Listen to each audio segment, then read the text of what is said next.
The world is falling apart, the stock market is falling apart, everything is doom and gloom, but I'm not in the mood for it. Some days you just need a break from it all, which is why I brought on my good buddy Herbert, and we're going to talk about the pressing issue of the day.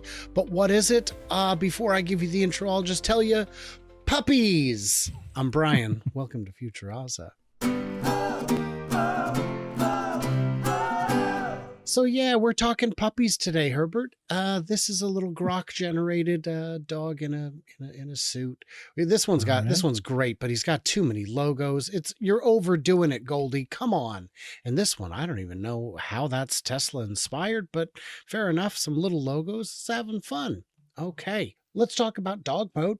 If you've got a dog and you love your dog, you know that dog mode is a thing. Cars can get hot.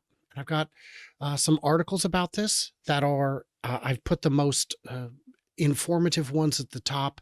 And as we go on, they'll get less informative, but they're still very good. Dog mode explained. Give us a quick tutorial or a quick overview. What is dog mode, Herbert? This is great. But I'm assuming the reason you brought this story up is because it just went viral, didn't it? There's a person on X who said, I've never heard that that Tesla can do dog mode.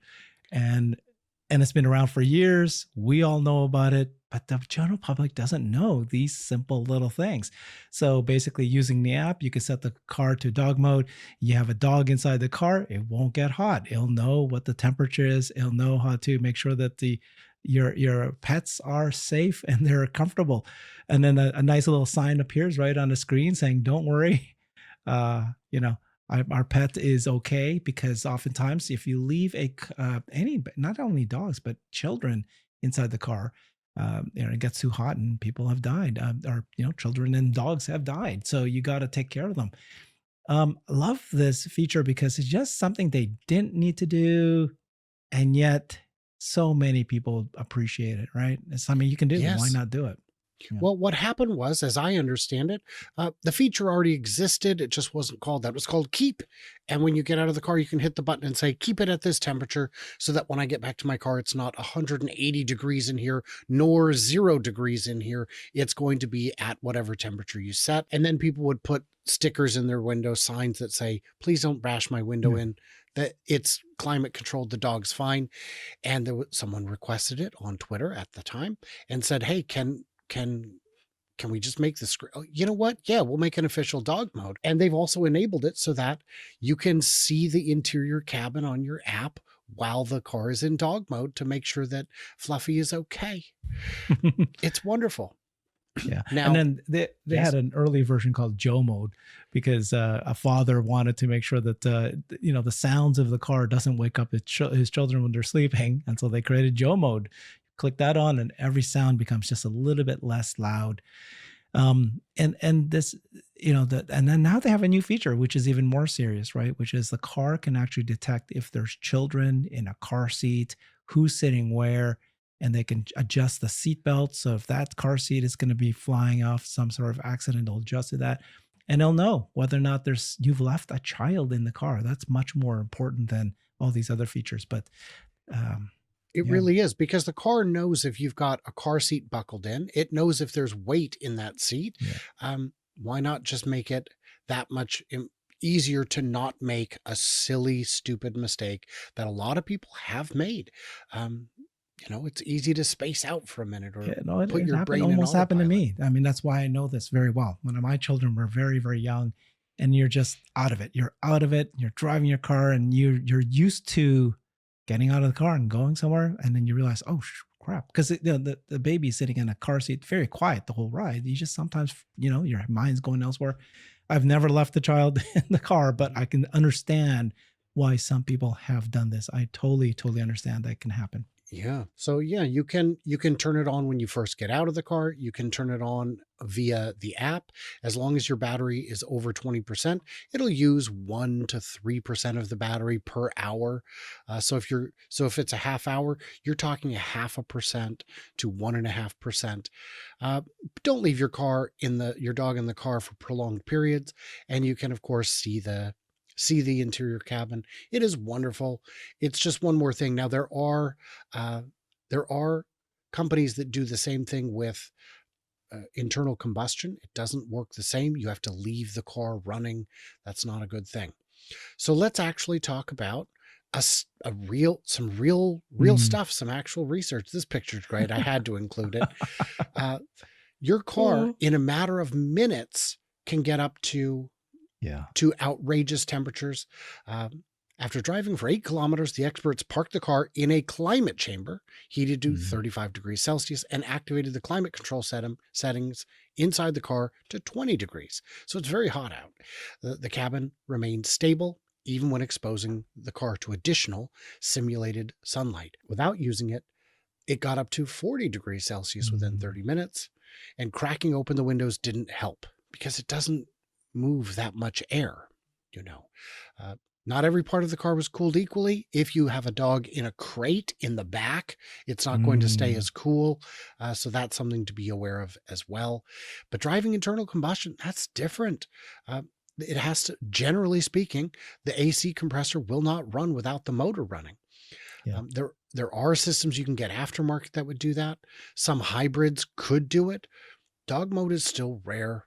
And I'll tell you, having had an opportunity to use that kind of climate control, when I want to just run into the store, I haven't left dogs in the car, but when I want to run into the store on an extremely hot or extremely cold day, I'll use something like dog mode. I just use keep to hold the temperature. So yeah, the actual study, this is more on that study that it goes into greater depth. But yeah, it is determined dog mode works and it's safe. There was a glitch last summer on one update where they had to fix it because for a few days it didn't work until they got the rollout fixed. Now, if I'm going to talk to you, Herbert, about a study, how many participants do you think it takes to have a robust study? I'm going to say quite a few, right? Well, it depends, obviously, the study, but it'd be good to have statistically significance. You need to have at least 100 or 200. That's what I expect, minimum. Sure. And how many researchers? Well, let me show you this headline. Dogs are more calm when riding in EVs. Study of one specific dog finds. I think that's significant. It's a good dog. So he's joking. If the question is who is a good boy, the answer is Skoda. Skoda's a good boy. So this is not scientific, but it is fun. This dog prefers the electric car. It was at least a quasi-scientific affair. Oh, Mango is the name. Mango is the 1-year-old Cocker Spaniel who belongs to British veterinarian and TV presenter Scott Miller. So, and he actually measured heartbeats per minute and found that the dog is more calm and relaxed in a electric car instead of internal combustion. Yeah. So we're just talking puppies, you guys. But if you want some actual good news, here's one for you. Global EV sales soared in February as China kept its growth pace with 76% surge. Now, this does include hybrids, but 1.2 million units were sold in February if you include hybrids. China doesn't really sell hybrids very much, very, very few. So we are seeing real growth in EVs worldwide. So that's fantastic. Yeah. This is the year, right? 2025, when in China, new electric vehicles, which includes the hybrids, together with battery electric vehicles, is surpassed now, right? And 50% of all new cars sold in China is a new electric vehicle rather than an ICE car. So that's a huge, major milestone that's happened now. This is something we've been waiting to see for a long time, and now we are there. This means that electrification, in my opinion, and I believe in your opinion, is just plain better. It's a better experience for the vehicle. It's a better experience for the ownership and maintenance. And it's so cheap to fill up at home compared to going to a gas station and wasting my time. Oh, but Herbert, I do road trips and I need a full charge in 5 minutes. You don't. Yeah. And I spend less time at waiting for my fill up than these people do because, 9 months out of the year, I'm just doing it at home, probably 10 months, but ridiculous. So this is great news. It's just what we wanted to hear. It's what we're waiting for. And the last bit of great news And apologies for the lack of puppies in this story. The Buzz Forks just got way better. Way You can better. name your puppy Buzz Forks, maybe BZ4X. Hey, Oh, BZ4X, come yeah. on here, baby. Come on, dude. Oh, I think a cat made that suggestion, Herbert. While Toyota says it's committed to a future with many different efficient powertrains, they've been accused of not taking EVs seriously. The ultimate proof may be this piece of interesting engineering. I say, while biting my tongue. But what are they changing? They're giving it bigger battery options, so more range, quicker charging, more power, and improved route planning. That's what they've been needing. Yeah, they need a new name. Well, yes. The looks of the car, I don't care for it. I can see why others might like it. So more horsepower. So if we look at it, battery size, it doesn't say that the battery's bigger, but that means it's just got, it's barely bigger, but it's got more range, I guess. But it's believed to be about 280 miles as opposed to 252, substantially more horsepower. So we will see. Hopefully this gets better. And it looks like they're planning to roll out 9 new EV models next year.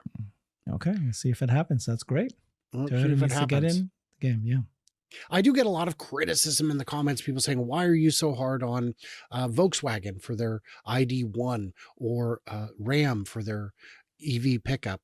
And I say both of them for the same reason. Release it, for crying out loud. Release the darn thing. You've been teasing it for years and years. Just, it's time. I can't keep giving you the benefit of the doubt. You have to, at some point, make the car if you want me to assess it on its merits. I got a question for you, Brian. Yes. So these a lot of car makers are making electric vehicles, and here's one example, Toyota, right? Why don't they have dog mode? It seems like a very simple little feature. Like people go, oh, dog mode's so simple, right? It's like, oh, just set this temperature. Curious, huh? It is curious. I'm going to guess it's because they don't have software in-house to manage all of the things, all of the little things it would need to have. But you're right. Why wouldn't they have it? It's almost like what Ford CEO said, right? It's like, because, they say they control the software. They may not even control the software, but let's say they do. And they goes, okay, I'm going to create a dog mode. They need to work with the cabin temperature. Who controls that? It could be another company controlling that. They'd have to negotiate with that. Too much work for a small little feature. Let's move on to other bigger things, whereas Tesla owns the whole thing. It could also be that while they may have climate control keep feature, they can't call it dog mode because that screen is so small that no one would be able to read it from outside the car. Crazy. It's possible. I don't know for sure. Guys, in the comments, what did we miss? What did we misunderstand? Leave it, I beg of you. I do thank all of you who have stepped up to show your support on Patreon, for patronizing the channel, for Exa, for becoming a channel subscriber, and YouTube as a channel member. I'm now releasing, I don't know if you've heard, Herbert, 5 to 7 bonus videos a week. Sometimes it's articles that don't fit. Sometimes it's topics that need to be discussed that are too big or too small to fit. And every time it is my daily puzzles. So you can see what's going on up here when I work through problems. It is a lot of fun. I'll send you some links.